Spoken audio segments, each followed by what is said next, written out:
Welcome to the Impact Learning Visionaries podcast, where we celebrate the unsung heroes of the learning and development industry. As always, we'll be bringing some laughter and a bit of fun along the way, but more importantly, you'll get some incredible insights, key lessons, and unique perspectives on everything related and possibly unrelated to training and development.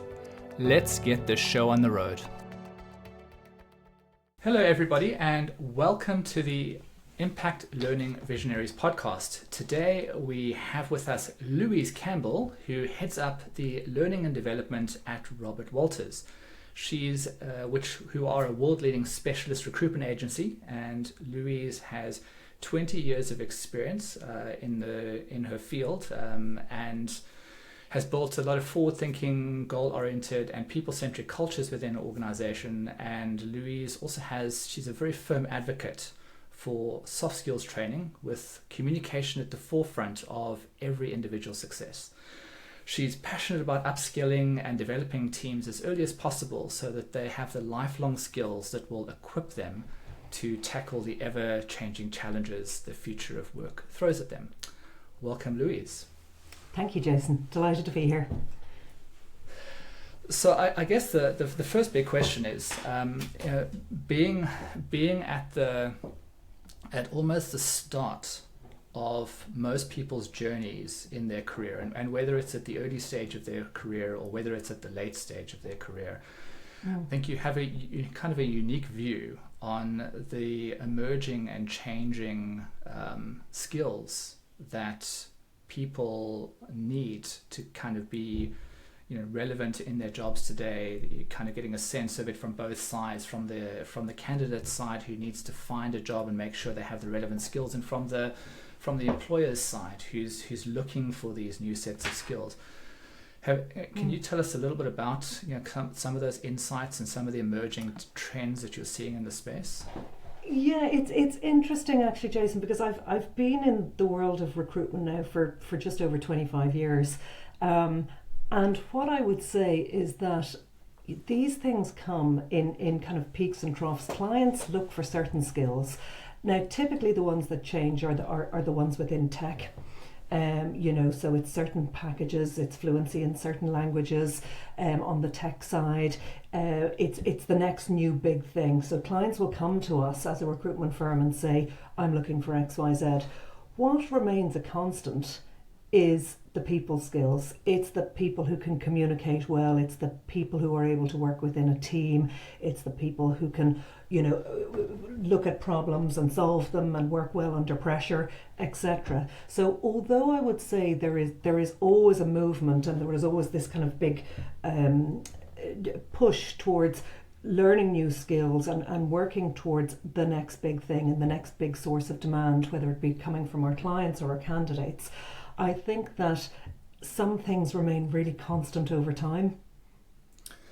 Yeah, I think I completely agree with that. I think what I'm observing is more the awareness of the significance of these skills on both sides. I think historically companies would say, we really need those strong technical skills, or we really need those vocational skills, and then somewhere in the kind of employee's journey, they would go, you're definitely lacking in this area. Often in some performance review where some manager was, looking for something to kind of give as critical feedback. Whereas now I'm starting to kind of see that it's more of a demand at the kind of cold face where previously the dominating skills were things like you've got to know that programming language, or you've got to know this accounting system. However, now what we're starting to see is in this kind of future world of work, people are starting to kind of acknowledge the significance and importance of a lot of these skills, like that you mentioned, like critical thinking and problem solving and empathy and customer experience. So all of these kind of skills, I think, are becoming more visible, and there's this growing understanding of their relevance in organizations. Are you seeing that play out? Absolutely. And I think, post-COVID, Jason, we witnessed a real shift in what clients were looking for, in the sense that the people who they were looking for, the personalities and the characters that they were looking for, specifically in leadership roles, took on a whole new persona when it came to the softer skills. So you're looking at a hybrid world where you've got some people, based in the office, some people based at home, and most of our clients are looking for leaders who have exceptional communication skills, because that's a whole new skill set that a lot of people don't necessarily have, and certainly didn't have pre-COVID, where they were able to manage groups of remote people, groups of people who were in the office, whatever that might be. So we've got that. That's a skill set in itself. Then you are looking for people who have the ability to keep your employee engaged. Post-COVID again, people are working from home. What differentiates one company from another when I'm sitting in my bedroom working away on my laptop? How do I feel aligned to a particular organisation? What is my purpose when I'm working for these people? So, as an organisation, you want to be able to hire leaders and managers and people leaders who are able to define that and define it very clearly, know what a company's EVP is, and really get people engaged, which is a difficult thing to do when half your staff are working remotely. And to find that point of differentiation and to inspire people to want to do their job. So I think that is a huge. Yeah. Sorry, go ahead. Karen? No, go ahead. I was just going to say you mentioned an acronym EVP, which is Employee Value Proposition, correct? Yes, correct. Can you maybe just elaborate a little bit on what that specifically means and why it's such an important metric in this kind of context? Yeah, I think a company's EVP, particularly in this day and age, is really important because it defines for employees, why do I want to work there? Why do I want to work for this company? What do they offer? What is their purpose? What are the values that they hold? What is their culture within? And their value proposition of what they can offer me as somebody who wants to work there. It is incredibly important to be able to differentiate that now because, as I said, if you're sitting at home, working at your kitchen table, what is going to make you feel really passionate about the job that you do if you're working for one pharma company or another, or one tech firm or another? It's really important to be able to say the reason why I work for this business and the reason why I'm engaged and feel aligned to the values and the purpose of this company, is because there's something specifically there that's talking to me and that speaks to me and that I can align myself with. And I think if companies don't have that, they're really missing out. And from working in recruitment for the past 20 years, again, it's peaks and troughs, it's supply and demand. There'll be times when the market is very candidate short and clients will be really competing and really selling themselves in order to get the best talent out there on the market. And then there'll be times where the market is awash of candidates and clients sometimes sit back and think, I don't really need to sell myself because I can have my pick and choice of candidates that are out there. And I always think you're really missing a trick unless you have a definitive EVP, which you as an employer are going out to the market and saying, this is us, this is what makes us different, and this is what we stand for. And it now, particularly, I think with the younger generation, that is a key deciding factor in where they want to work. I couldn't agree more, and I think even in those very, very rare moments, which I think have been far and few between, where there are a surplus of skilled candidates in the market, you still need that that clear value proposition, because everybody is competing for the best and brightest, and exactly. And it's an expensive exercise, or maybe an expensive lesson would be a better kind of word to use, of bringing the wrong people into your organization. Not only those lacking the skills that we've talked about, but those kind of lacking the passion for the vision of the company, or misaligning with that vision. Absolutely. And again, as I said, when we look at feedback from new starters across the globe, and when we say to them, what is really important to you? Why did you come and work with our business? And there's 4,500 of us across the globe. People will say what differentiates us from another business in our field. It is things in our EVP like our ESG, our D&I values, our these things that 10 years ago, 20 years ago, when I was looking for a job, I didn't ask about any ESG policies. It certainly wasn't something I was interested in, or any diversity and inclusion. Now this is really important to people, and people want to come to a workplace where they feel heard, where they feel as if there's a level of psychological safety, where they feel accepted, where our environmental policies are important, etc. So all of that really kind of forms the part of the EVP that is really important to the majority of job seekers these days. Mm. So I guess kind of moving on from there is your role has essentially kind of changed from, as you said, like before we started chatting, from a kind of a managing director role to more recently a learning and development role. Correct. It's an interesting kind of trajectory. I'm curious to know, how did you go from the one to the other, and what were some of the kind of elements that took you on that journey? It's funny, actually, a lot of people ask me that, and for me it was a really natural progression, and I'll try and explain to you in a concise manner. So 18 years as managing director of the Irish office, grew the Irish business, and was really overseeing all aspects of the business. What I found, and I've thought about this a lot, what I found brought me the most success in my previous role was, number one, hiring the right people. And number two, making sure I gave them the skill set. Once they came in the door, I trained them well enough to be successful in their role. And I think if you speak to any MD and you say to them, what makes your job easy? It's hiring great people. What makes your job difficult? It's when the people don't work out. So for me, it was a very simple thing of, if I get this part of my job right, I'm going to achieve success in that part of the role. And it was a part of the job I really enjoyed. I really enjoyed watching people coming into the business and making sure that we had this, somewhat slick pathway for training them up, so that I could impart my knowledge and my senior management's knowledge to new starters really quickly, to make sure that they got up and running and became successful. And I think the one thing that used to keep me awake at night was, if people ever left our business, and if I felt as if they didn't have every opportunity to succeed while they were with us, because maybe it was a bad quarter, it was a busy quarter, we didn't put enough time and investment into them, I would know that. And I didn't like that when people didn't work out, and I would always think to myself, we could have done that little bit more. So it was always something that I loved doing and something I was really interested in.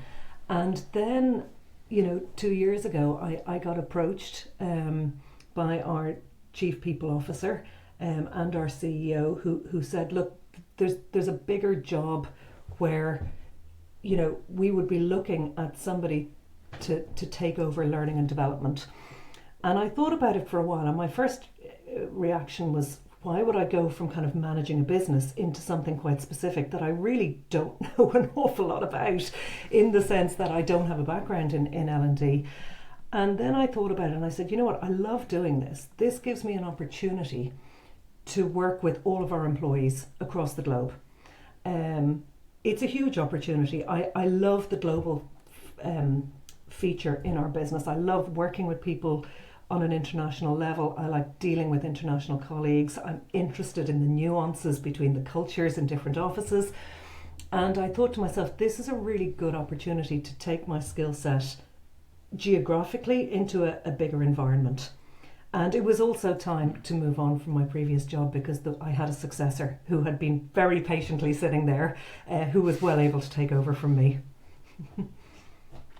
So it sounds like you didn't take on a new position more so than you scaled out something that you were really passionate about and seemed to be doing really well. Well, that was part of it, and that's what I initially naively thought that I could do. I thought, I'll just take what I know and bring it across the globe. And then it's been a really interesting 18 months, because within Robert Walters, even though we've never had a centralized L&D function, we have really good people in pretty much every single office across the globe who have been doing a version of what I was doing. So, what I initially thought would be a 3-month kind of, under the bonnet audit of what was going on across the globe turned out to be something much bigger when I realised there were lots of people doing this. And as a result, my next challenge really was looking at how do I take the best of all of these things and create a kind of an L&D proposition which is globally fit for purpose, which is aligned with all of the different cultural nuances across the globe. Because even though, recruitment is recruitment, there is a different way of recruiting in New York than there would be in Singapore, than there would be in London or Paris. That the process might be the same, but the maybe the relationships along the way would be different. So that's been really, really interesting in developing this, which has been one of the kind of initial things that I've done along with L&D colleagues across the globe, is developing a kind of a uniform message of what good looks like. And that's pretty simple because we're talking about our relationships and our experiences with our candidates, with our clients, and then internally, or the experience with our colleagues. So it's defining what good looks like, taking the best out of everything, and then making it fit for global consumption. It's like they always say, the devil's in the details, right? So absolutely. When you go out there and you look at all the different offices and you realize, well, actually it's not just a cookie cutter approach. And as an engineer, I've always liked to say that nothing ruins a perfectly good process like involving people in it. So we always tend to overcomplicate things with So I mean, in that sense, I'm really fascinated. I've always been fascinated about the kind of cultural differences because, as someone who is really kind of, involved in understanding human psychology, because, gamification is a big element of what we do. I always look at the different challenges of dealing with people in different cultural environments and how they're motivated in different ways and how they need to function in different ways. I mean, can you give us some examples of the big cultural kind of, you talked about New York versus Singapore, and I kind of already starting to see a picture emerge that kind of probably very brash, like go New York style with maybe a more respectable and reserved Singapore style emerging. But what were some of the big challenges that you faced from a cultural perspective?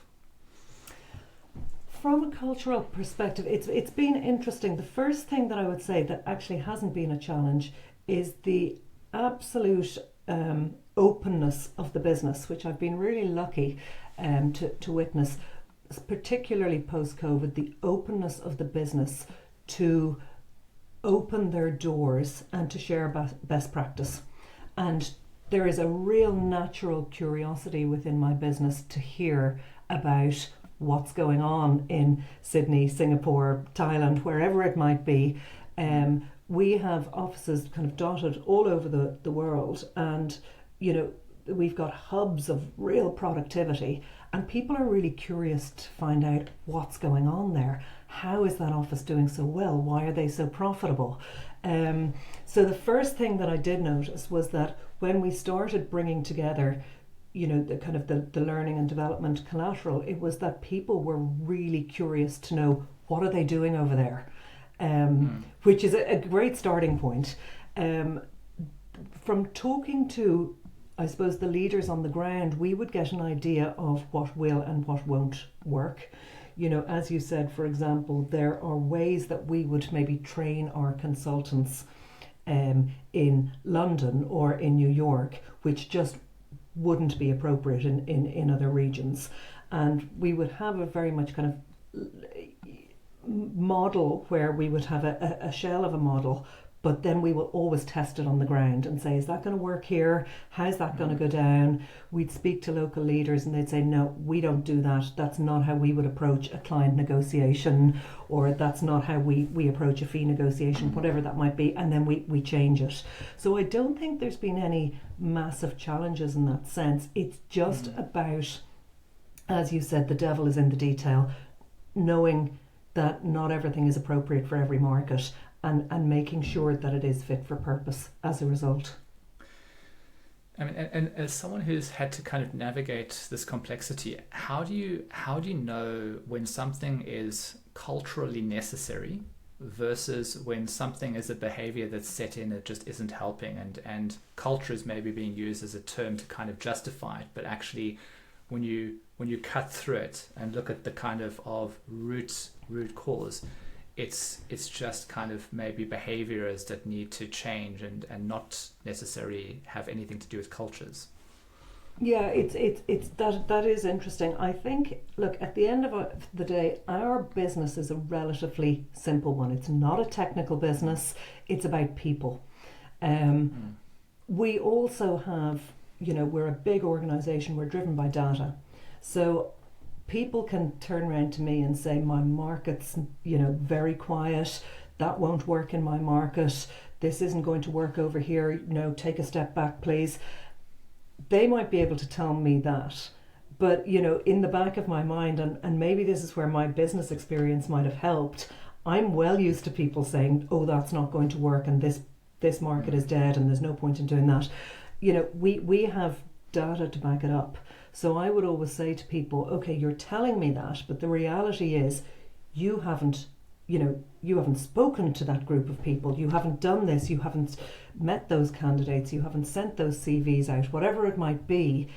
It's very simple, I suppose, to get under the bonnet of our business and to see what happens and correlate it to, if you do X, Y, Z, this leads to success. It's a relatively simple formula in the world of recruitment, and there are certain things in every market that you need to do. Like, you need to interview candidates, you need to generate new candidates, you need to be getting these candidates out to your clients and representing them in the market. Now, if you're not doing enough of meeting your candidates or enough of talking to your clients, there is definitely going to be problems within your business, and sometimes that can just be fixed by doing more of the right things.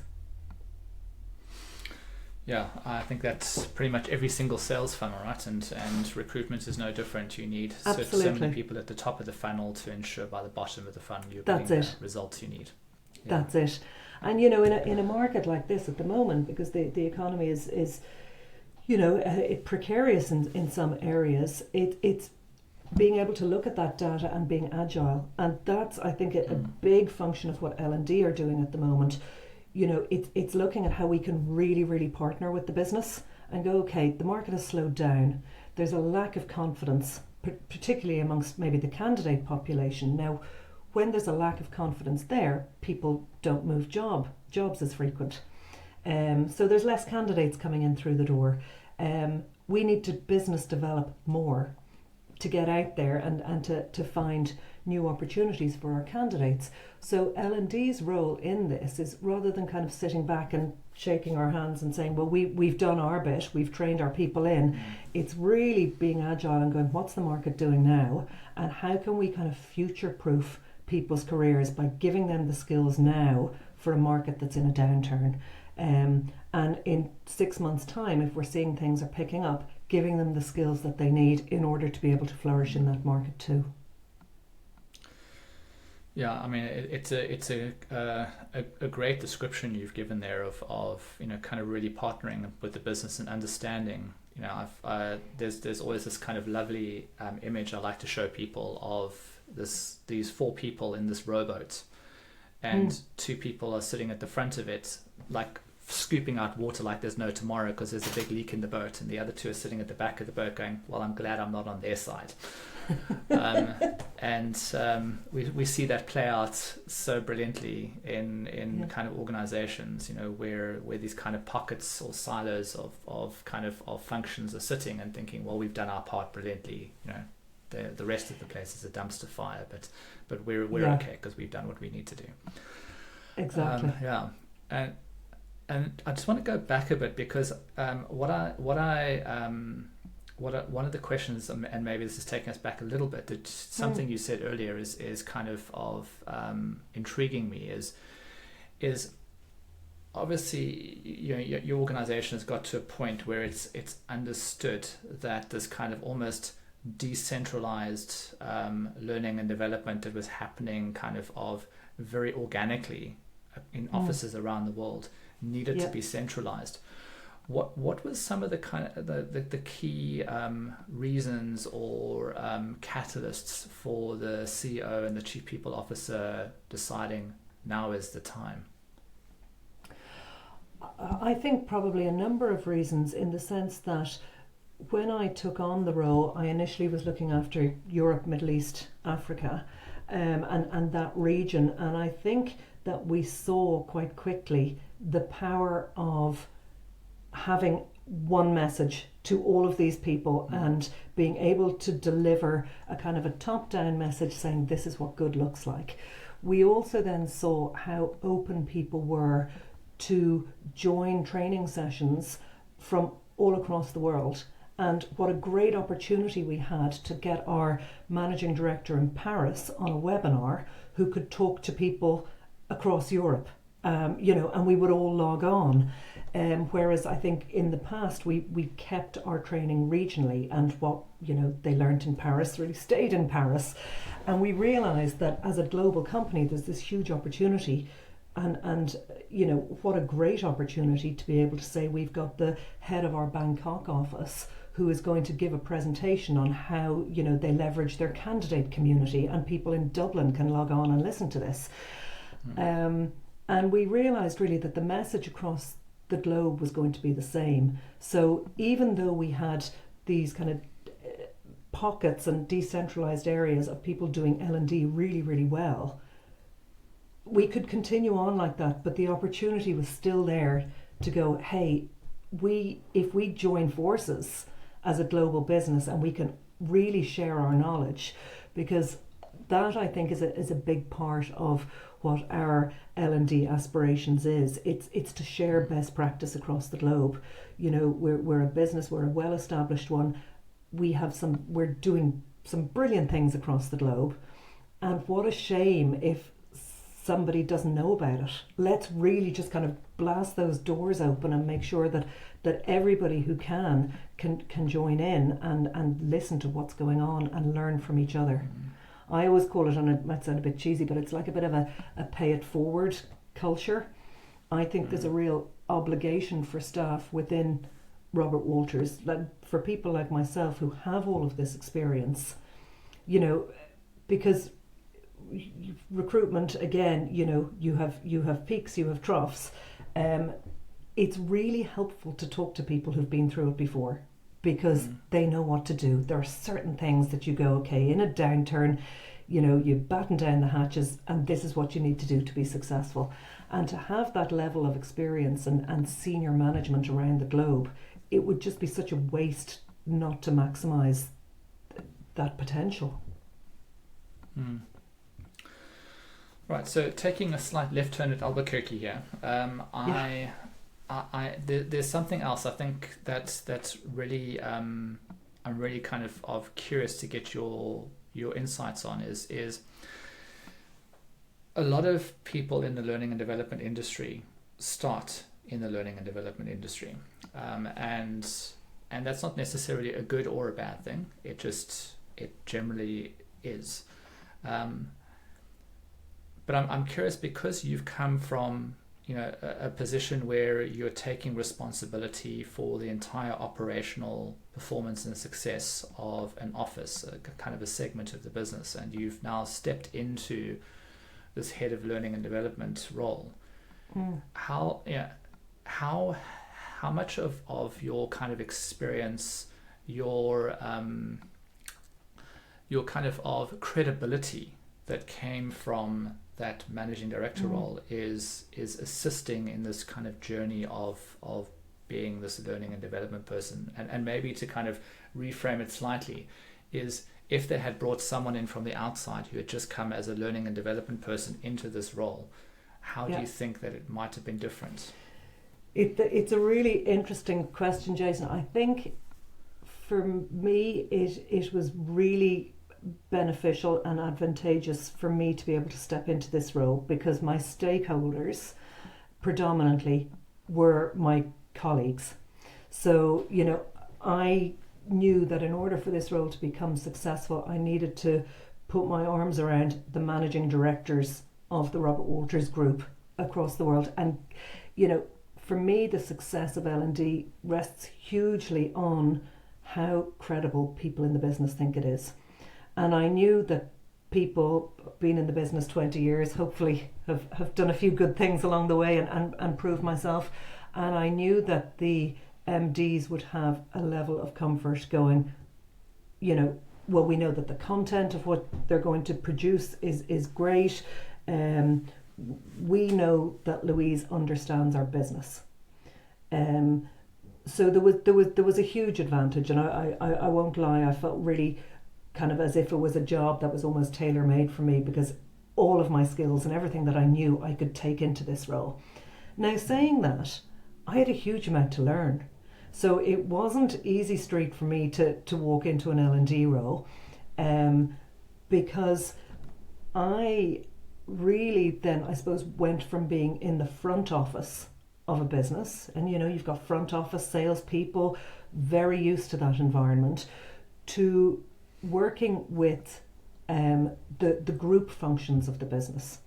Now, I've always thought group functions are extraordinarily important within any business, and very much held my legal, marketing, HR and finance counsel close to my chest and had a great working relationship with them. But I realised that when you are out of the front office, business works quite differently within an organisation as well. And I had a huge amount to learn in terms of the frustrations that I had about the time that things took to get done. Recruitment is a very quick, fast, paced business where you act and then you think. Sometimes it was very natural to me, whereas moving into an L&D role took a lot of thought and preparation and listening to people and partnering with people and getting feedback and all of these things that I found fascinating, but it really slowed me down in my tracks and made me go, I can't be slapdash about this, and I can't just kind of act on a gut feeling like I had done in my previous role. I really need to have a strategy and a plan. And yes, the credibility that I bring to this role is going to help me, but there's a huge area for me to develop in now. And I need to get this right, because otherwise it's going to fall apart. So I hope that answers. It was beneficial, but at the same time, I probably naively thought at the beginning it was going to be a bit easier than it was. And I realised that I've a whole newfound respect for group functions who work as a business partnering with multiple stakeholders internally within a business. Well, I guess it's just a managing director role in another kind of guise or form, because you've got all of the functions of a business. You've got to market yourself, you've got to sell yourself into the business, you've got to operate efficiently, you've got to kind of justify your existence, right? And that's how I see it. And I think that it's probably a good way to see it, because I'm constantly, as you just said there, looking at how we justify ourselves. I'm very aware of the fact that learning and development, it's a cost. We want to make sure that we are proving our worth at all times, and it's really important to me that the business sees us as a function that is very, very aligned, knows exactly what they're doing, and is able to work in sympathy with the business, wherever the region is and whatever the economic climate is.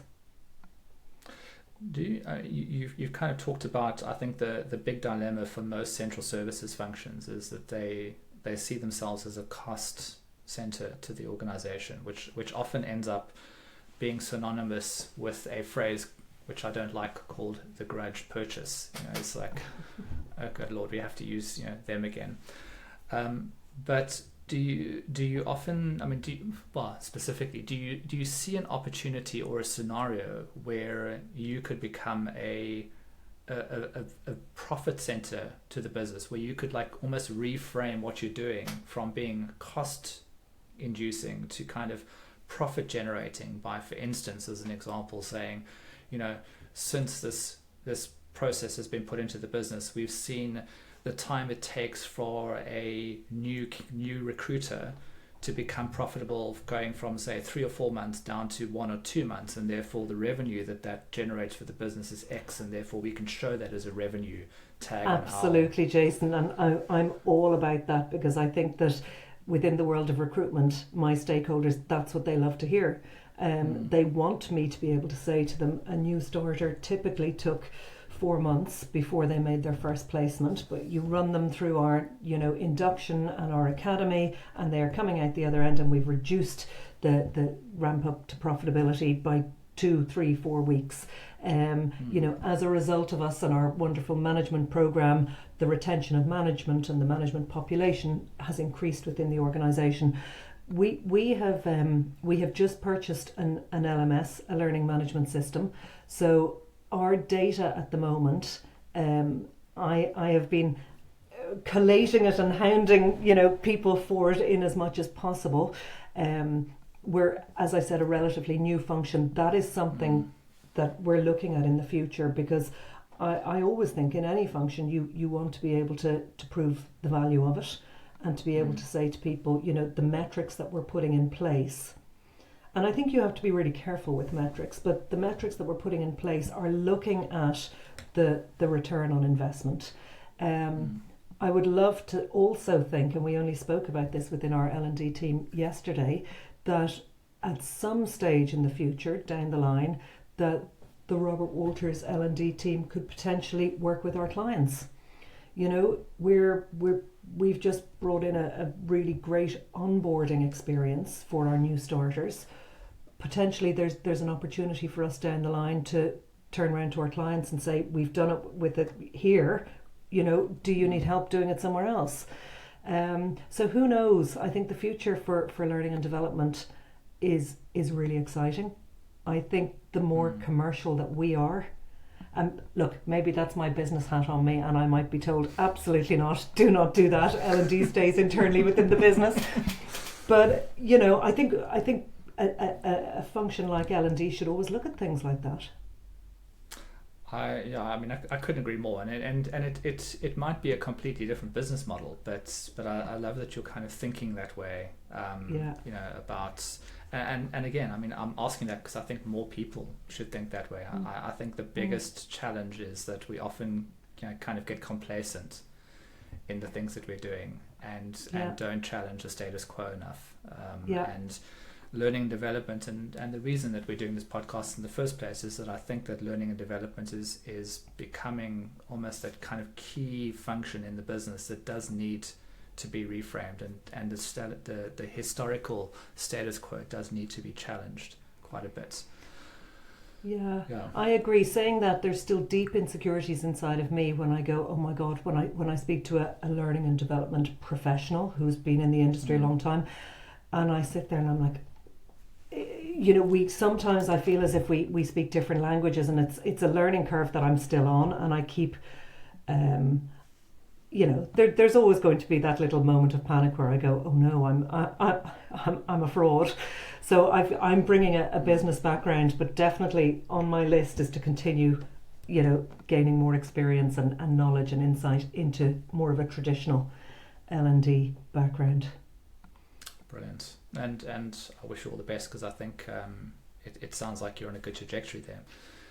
Thank you. Final kind of in-depth question before we go to our two closing questions I always like to ask is, almost coming back full circle, and you talked about communication skills and problem solving skills, and kind of these future kind of soft skills that are going to be required for organizations to be successful and relevant as this kind of industry starts to, all our industries start to change with technology and then the fast pace of the way things are changing. You also talked about your onboarding process and some kind of successes there. Have you got examples of how you've kind of brought the kind of learning and development of these types of skills into your organization? Interesting question. I think that we have certainly broadened out kind of within our onboarding. We have brought in, number one, a corporate welcome, which has become a global one, which is used all over the world now. One of the things that one of the many things we talk about in that is the expected behaviours and leadership behaviours that we expect within our business. And again, this is something that 5-10 years ago, it's not something we touched on, and we certainly didn't speak to new starters about, but we speak about our leaders and the expectation that we have of them to be able to lead with authenticity, so that even as a new starter, you'll come into the business, you should, be able to see our values living and breathing from day one when you come in here. We want our leaders to be authentic. We want them to then lead with care, which is, we've got authenticity, we've got care. And when I talk about care, it's people who have a genuine interest in people's well-being, whether that be their education and their support, or just their journey throughout their time with us. And then the last one is to lead with an entrepreneurial mindset. So when we talk about that, it's to have those business practices and really best practice from across the globe that we are aligning and bringing together. So this is something that we have brought into our induction. So this is week 1. It's something that we've brought into our recruitment skills program, which is a 3-week program which all new starters go through. And this is proving to be, I think, something that people are very interested in. It's not just technical skills, but again, it's these new behaviours and new ways of communicating with people that we are setting out our stall from the beginning to say, this is the culture here. This is how we expect people to behave. And I think when you start like that and you mean to continue, it may be a year, it may be 2 years, but cultural change will come as a result. Brilliant. I think that sounds exciting. So the final 2 questions I always like to ask our guests on the show is, first one is in the kind of context of giving, imparting wisdom, this journey of continuous learning. And I'm especially kind of excited because you've come from quite a different background, from kind of being a managing director coming into this learning and development space. If you were sitting across from someone who was new to the space, kind of coming into this learning and development, looking at the kind of context of the world today, your experience, what's the one piece of advice or nugget of wisdom that you would give them? If they were coming into the learning and development space? I think the most important thing in my role is to really, really listen to your business and to listen to the feedback, because you can have the best corporate induction in the world, you can have the most beautiful programs that are laid out. If people are not engaging with them, they have failed and you have failed. And again, probably even across my short 2-year journey within L&D, I've made some dreadful mistakes where I've gone, this is a wonderful training program. I invited 50 people, maybe only 8 showed up. It wasn't a success. So therefore, it's really listening to your stakeholders and going, am I doing everything that I can to make sure that people are engaging with this? Because if they're not engaging, it's worth nothing. Well, therein lies one of those soft skills, active listening. Very true. Definitely great advice. Second question is, we always like someone to share something that's like, a book or a podcast or something that you've seen, watched, heard recently that's had some kind of a profound effect or like reframed your thinking with the audience. There's a podcast actually that a friend of mine spoke to me about 4 years ago, and he said to me, you know what, I think you'd really like this podcast. And I've been listening to it almost every day since. I'm sure you know it. It's called The Moth. Mm-hmm. You know The Moth? I know The Moth, yeah. Okay, basically, so you get everyday average people coming on and telling an everyday story. It could be about anything. I absolutely love it. I'm addicted to it. And I think it's because I'm really interested in A, human behaviour, but B, I love the art of storytelling. I find it absolutely fascinating how somebody can make a 10 or a 15-minute story out of something that is really banal. It could take one person 30 seconds to say this, and somebody else can bring out this rich and beautiful story and make it last for 10 minutes and make you laugh and cry at the same time. It's one of those things, if I get 10 or 15 minutes a day, I will sit down, listen to a story, smile. I wouldn't say it's the most educational thing in the world, but it always teaches me the importance of being able to tell a good story, to craft a good story, because again, this is so much part of L&D, but I think it's part of life as well. It's just something I really, really enjoy. Yeah, and I mean, we've actually talked about storytelling with a few guests on the show. It is for me something that just elevates and makes a huge difference. In any type of interaction or engagement. Yeah. All right, thank you, Louise. That was really, really insightful. Loved the conversation. Loved your kind of the unique insight that you brought into this conversation, coming from a managing director into L&D, because often we talk about it from the opposite way, is where more L&D people need to start behaving like mini CEOs or managing directors and understanding that their environment is more than just a cost center or a silo in the organization, but needs to be run with many of the same functions as a normal business. It needs marketing, it needs sales, it needs its own L&D, so absolutely. It's been great to see, kind of you having come from that side, going into L&D, being able to kind of almost reflect a lot of those same kind of patterns and thoughts. Yeah. Well, I've really enjoyed speaking to you, and I'm certainly learning every day, making lots of mistakes along the way, but enjoying it. Thank you very much. Thank you, Jason. Hey, thanks so much for joining us for this episode of Impact Learning Visionaries. If you found it interesting or helpful, please subscribe by clicking on the button down below so you don't miss our next one. Also, be sure to check out our Reality Bites blog for more information on how technology is aiding in learning development. Links are all in the description below. Go check it out. Thanks a lot. Bye.